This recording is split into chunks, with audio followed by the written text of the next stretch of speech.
The trash strike impacting people living in Chula Vista continues. More on tonight's City Council meeting to help resolve the issue. A COVID-19 record for the county, with tens of thousands of new cases since the weekend alone. How local health officials are dealing with the surge. Squatters causing abandoned building fires. What you can do from the San Diego Fire Department. And a popular flying club needs a lift. How you can lend a hand, finding them a new place to land. The Betty White Challenge going viral. How the San Diego Humane Society is stepping up animal adoptions. Plus, the 81-year-old great-grandmother who's now a Harvard University student. News 8 at 6 starts now.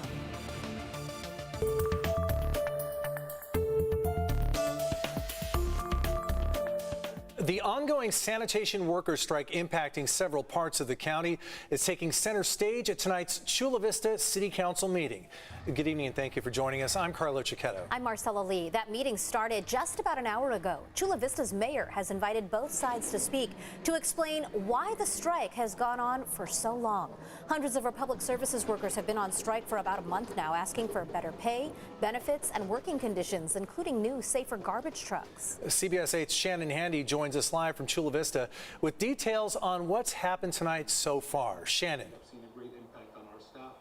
Well, Carlo and Marcella, as you guys mentioned, this meeting got underway about an hour ago, but this issue is being addressed as we speak. In fact, you can see behind me there are people listening as they are trying to keep the room not as crowded as before for COVID reasons. The goal is to not only have city leaders explain the mitigation strategies they've used in light of this strike, but also have both sides explain their position as to why this strike has gone on for so long and what progress, if any, has been made. Chula Vista's mayor says she hopes that will help not only inform the public, but maybe this conversation could lead to a faster resolution. Now, let's take a look at video that we shot earlier tonight just before the meeting. You can see many of those workers on strike in attendance. This strike is now in its fourth week, and as a result, trash has piled up all over Chula Vista as well as other parts of the county that Republican services.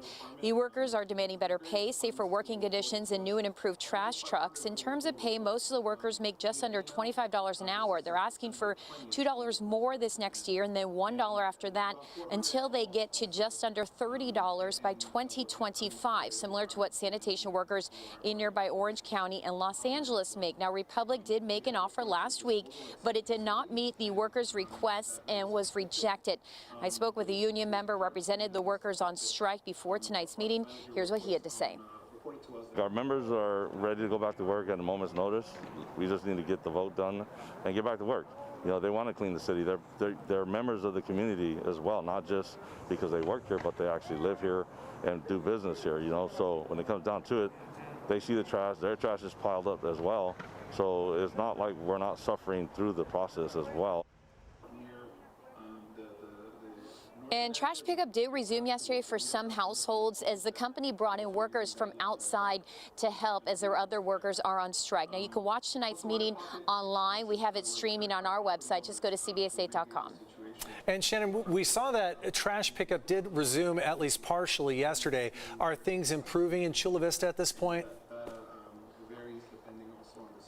Yeah, Carla, we drove around and we did see piles of trash, but then we went down streets where you could tell that the trash had been picked up. But the difference people will notice is that the trash, the recyclables, and the green waste is all being combined. In other words, they're not being separated and they're being brought to the landfill. And we're told that's because it's been sitting out for so long, like those recyclables, that they've lost their value because they've been sitting, for example, in some rain or other weather conditions. So apparently they can't be recycled. So a lot of people are upset about that because they took the time to separate the recyclables from their trash and everything else, but now it's just being dumped into one bin essentially and brought to the landfill. Even the solutions right now have problems. Shannon Handy reporting live for us. Thanks, Shannon.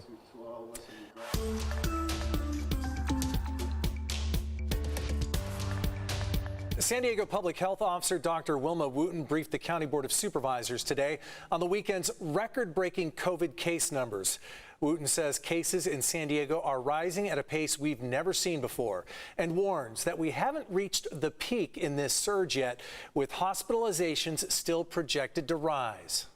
It is projected that the hospital census may meet or exceed the peak observed last winter, and the peak may also occur during the third week of January. More than 10,000 new cases of COVID-19 were reported each day over the weekend. About 1/3 of those cases were included due to reporting delays. County officials expect this surge to peak next week.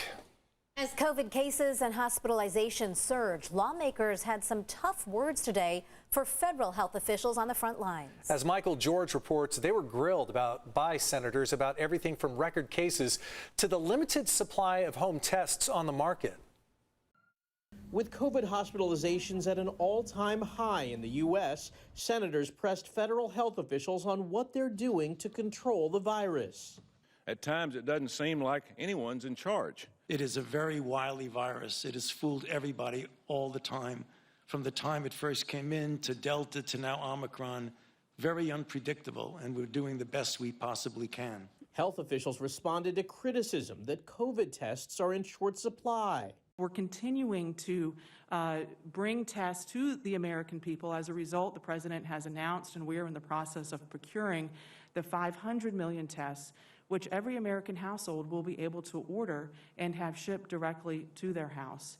Across the country, hospitals are also facing a dangerously low blood supply, prompting the American Red Cross to declare the first ever national blood crisis. Our inventories are at the lowest that they have been in over a decade.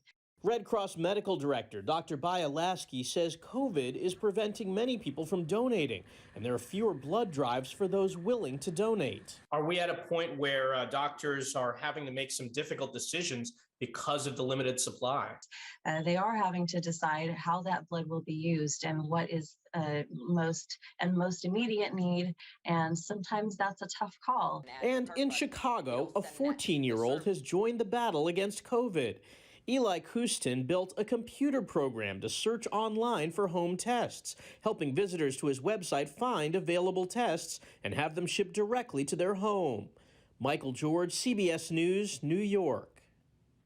Here at home, County Board of Supervisors Chairman Nathan Fletcher has been unanimously elected to serve as chair for a second year by fellow board members. Vice Chairwoman Nora Vargas was also elected to serve in her position for a second year. The board votes for new leadership every year. Because of the pandemic, today's voting was done by teleconference. Meantime, county supervisors have passed an ordinance to ban the creation and distribution of untraceable ghost guns in the county. The new ordinance also requires safe firearms storage. It will include a ban on the possession or distribution of parts without serial numbers that can then be used to build ghost guns, and a ban on 3D printing of such parts as well. The city of San Diego has already passed a similar ban. U.S. Transportation Secretary Pete Buttigieg visited the ports of Los Angeles and Long Beach today. He took a tour and met with leaders there to discuss the ongoing supply chain crisis. This comes one day after Governor Gavin Newsom unveiled a plan to invest more than $2 billion in ports as part of his proposed state budget. Dozens of cargo ships have been anchored offshore from the L.A. and Long Beach ports for months. The logjam is due partially to a shortage of warehouse workers and drivers to pick up goods. The California Coastal Commission is stepping in to try and block fencing along the railroad tracks in Del Mar. The commission says a proposed 6-foot fence would interfere with public beach access. CBS 8's David Goffredson reports the North County Transit District is set to vote on the project next week. There's a song, 1963, Beach Boys, Surfing USA. The very first town mentioned in that song is Del Mar.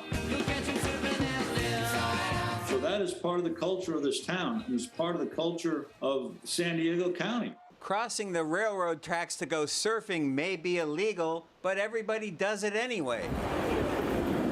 Now the North County Transit District wants to put a stop to it by installing 6-foot fences on both sides of the tracks in Del Mar. Neighbor John Stahl is leading the charge against the fence. It's going to destroy the town of Del Mar as we know it.